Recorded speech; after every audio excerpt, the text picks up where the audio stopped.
In order to edit a section background, you're going to hover over the section that you want to adjust, and then right here you're going to click Edit Section, and you're going to have a bunch of different options here.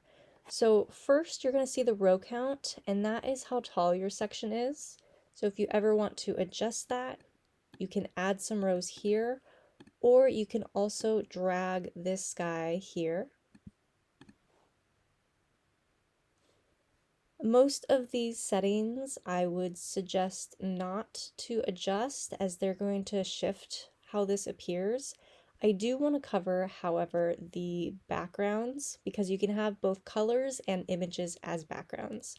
So first, let's start with this section. This section you're going to see has a tan kind of peachy background, and so you're going to be able to see that here in the Colors tab. And so what you have is all of these colors are essentially automated color packets based on your personal color palette. And so you can click through and see different options. So we have, for instance, two tan options, light 1 and light 2. Those are going to be very similar, but light 2 you're going to see has an orange title. And then we have some very different ones. So we have our two white options.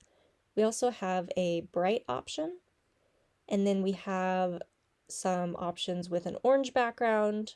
There is a blue background, although I don't use that as it's a bit bright, and then also some black backgrounds. So essentially what Squarespace does is, based on your color palette, it's going to automatically pull these color packets together, and then when I create your website, I customize them to make them flow a little bit better.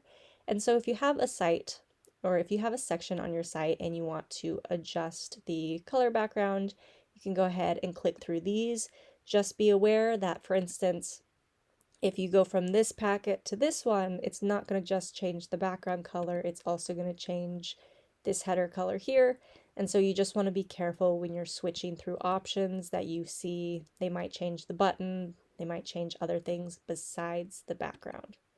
Now, some backgrounds have images, and so for that, you're actually going to click on background. So this one right here does not have an image. However, let me go ahead and add one so we can see what that would look like. And I'm just going to grab a random image. Let's try this guy. Okay. So let me clear some of this out so we can see it. All right, so as you'll see, I have selected a photo background. You can add one from your library. If it's already uploaded, you can upload a new one. You can also browse stock images and backgrounds if you want. So if you want to pull something from the web, you can kind of browse the options that are included in Squarespace. And so a couple important things if you have a image background. The first thing is that you might want to increase or decrease the row count depending on the background. So for instance, some websites will have if you're a picture book author, it might have a full spread illustration as a background. And depending on the dimensions of that, you might want it to be shorter, because that's going to fit more horizontal images better. Or if it's a taller image, you might want to pull it taller in order to get the full image. And so you can resize as necessary. You're also going to want to pay attention to where the focal point of your image is. And so this dot is showing Squarespace where the quote-unquote center of your image is. And so you want to have this on the most important material. If this was an image of a person, you would usually want to have this on the person's face, because you don't want that to accidentally get cropped out.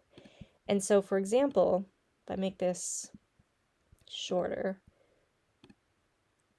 if the most important thing to you in this image is the mountains, you could put this focal piece up here, because that's going to keep the mountains as the center. However, if you thought the water was the most important part of the image, you could instead pull this guy down here, and it's always going to keep this part of the image centered.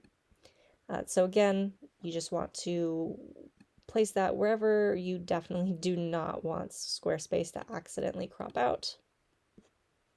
You can also edit your images in Squarespace.